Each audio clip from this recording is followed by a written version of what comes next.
I si penséssim en els drets constitucionals d'una altra manera? No com uns conceptes legals abstractes, sinó com una autèntica fortalesa, una estructura dissenyada, pam a pam, per protegir la llibertat individual.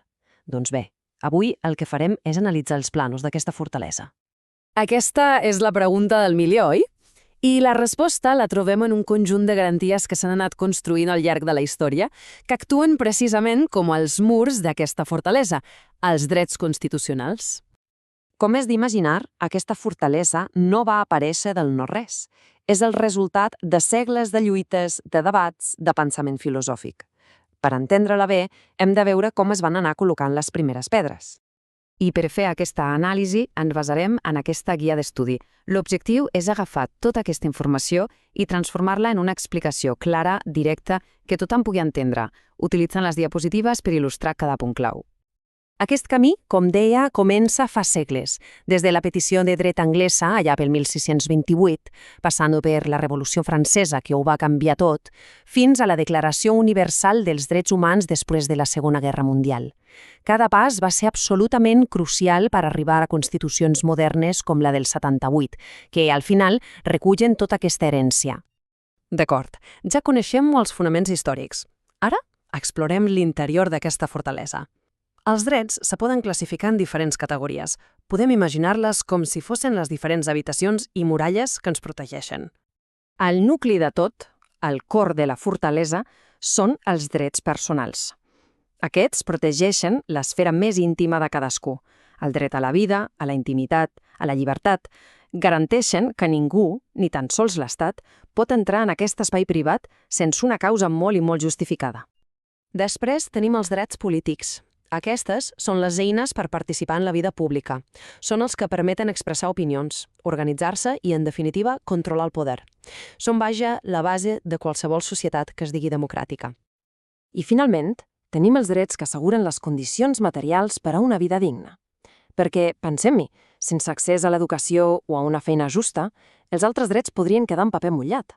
Són el terra ferm sobre el qual es construeix tota la resta. Perfecte, però què passa si algú intenta atacar la nostra fortalesa? La Constitució no només estableix quins són els drets, sinó que també ens dona eines molt potents per defensar-los de manera activa. Anem a veure quines són. El primer mecanisme de defensa, i potser el més urgent de tots, és l'habeas corpus. El nom ve del llatí i vol dir que tinguis el cos.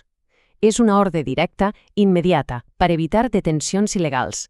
Un autèntic escut d'emergència contra l'abús de poder.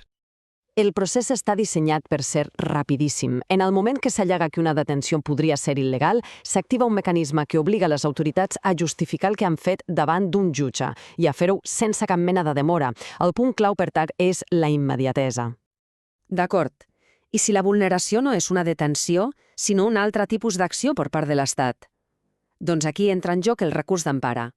A diferència de la justícia ordinària, que pot ser lenta, l'empara és com una via ràpida, una drecera directa al Tribunal Constitucional. Està dissenyada específicament per a la protecció dels drets més importants. A més de les eines que podem fer servir individualment, el sistema té els seus propis guardians. Són institucions creades amb un únic propòsit, vigilar i protegir els nostres drets. La figura principal és el defensor del poble o el síndic de greuges en el cas de Catalunya. Actua com un vigilant independent que investiga queixes de la ciutadania contra l'administració pública. És, per dir-lo d'alguna manera, l'abogat del poble dins del mateix sistema. I atenció, perquè no és una figura simbòlica, ni de bon tros. Té poders reals, pot supervisar l'administració, proposar canvis en les lleis, portar normatives davant del Tribunal Constitucional i, molt important, pot posar en evidència públicament les males pràctiques. Bé, hem vist la fortalesa, les seves habitacions i les seves defenses. Però hi ha alguna situació en què es pugui baixar el pont llevadís i suspendre aquestes proteccions? La resposta és que sí, però només en circumstàncies extremadament graus. La Constitució preveu dos escenaris principals: l'estat d'excepció, pensat per a crisis internes greus, i l'estat de setge, per a amenaces directes a la sobirania de l'Estat. La diferència clau és la gravetat de la crisi i el nivell de control parlamentari que es necessita per activar-los. La gravetat d'aquestes mesures és evident.